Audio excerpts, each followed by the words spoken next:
Come on, car. 25 minutes.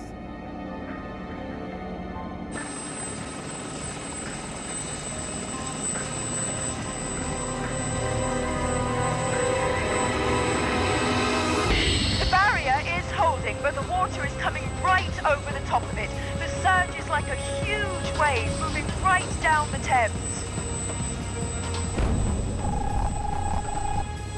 Overtopping is not the only threat. Against the sheer force of the water the surge brings, a breach in one of the defenses is highly possible. The collapse of the levees in New Orleans is a frightening example. Undetected structural weaknesses or impact damage from ships, whatever the reason, the consequences will be disastrous.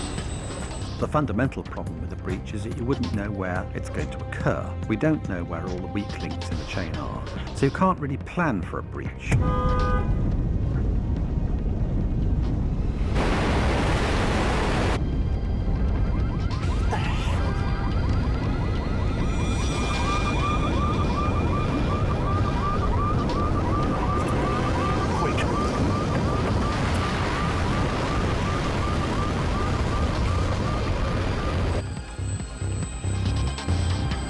Explosion of water, and we have flood defences to defend us, and we can be living and working on the other side of those, and we don't expect them to breach, and when they do breach, it's catastrophic.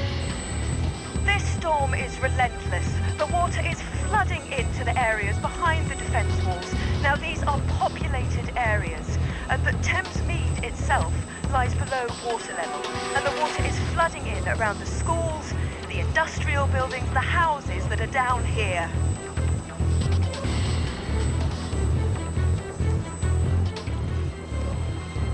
If there were a breach in the Thames Mead area, you'd have catastrophic losses, I'm sure. Once a defence wall is breached, the power of the water will rapidly scour out the remaining embankment. A small trickle can quickly become a torrent. There will be little warning and little time to escape.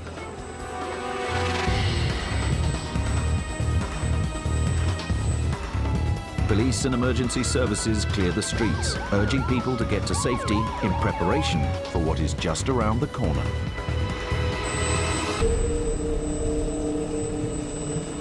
The storm water continues to tear away at the defence wall.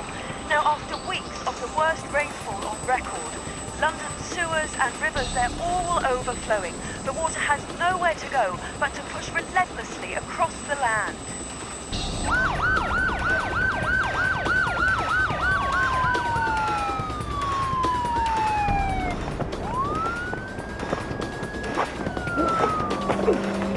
What is it?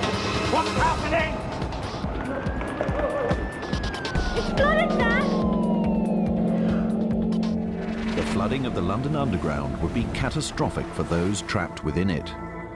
But this would only happen in the most extreme surges or if the Thames barrier itself failed. But if it did, the city's transport system would be crippled for months, if not years. The entire central system of the underground network will fill up with water. You would have a huge amount of sediment in the tube. It would be if like a sink, it's a drain if you like.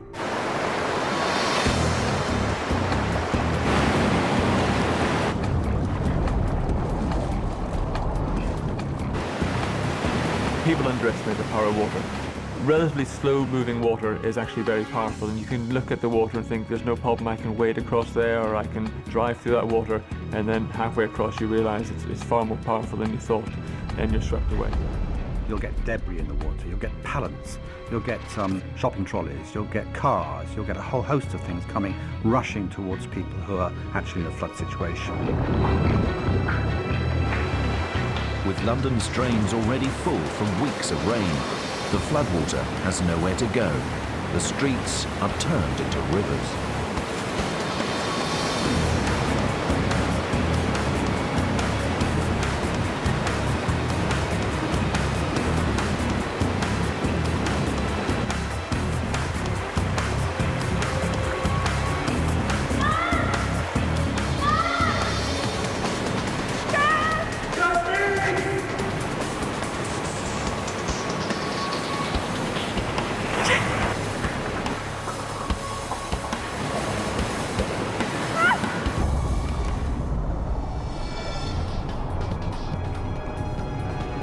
go down through a manhole cover, you're going to drown.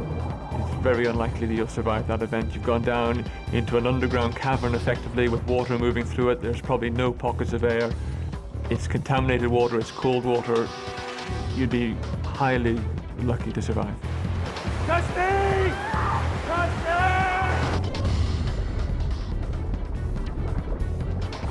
Kirsty! Stay there! Stay there! Kirsty!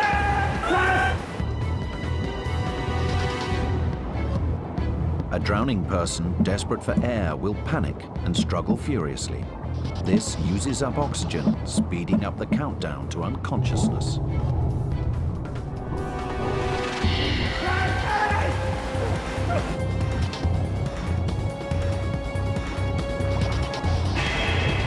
Trapped underwater, people desperately try and hold their breath.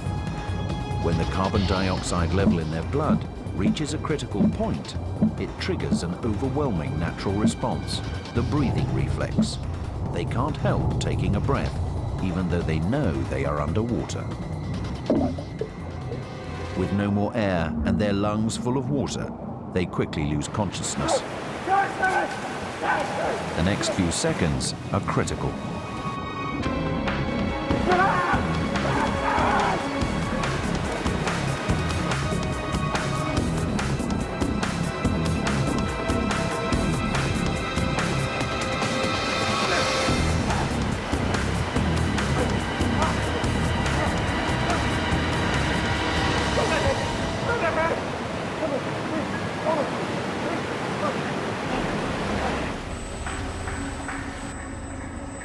Floods are the ultimate weapon of mass destruction. Their ability to destroy infrastructure and to destroy people's lives is not met really by any other natural disaster. In the rare event of a flood big enough to reach London's financial district to Canary Wharf, the economic impact would be huge and long-lasting. You could, in a major flood of London, get billions of pounds worth of damage, but perhaps more important than that would be the indirect effects.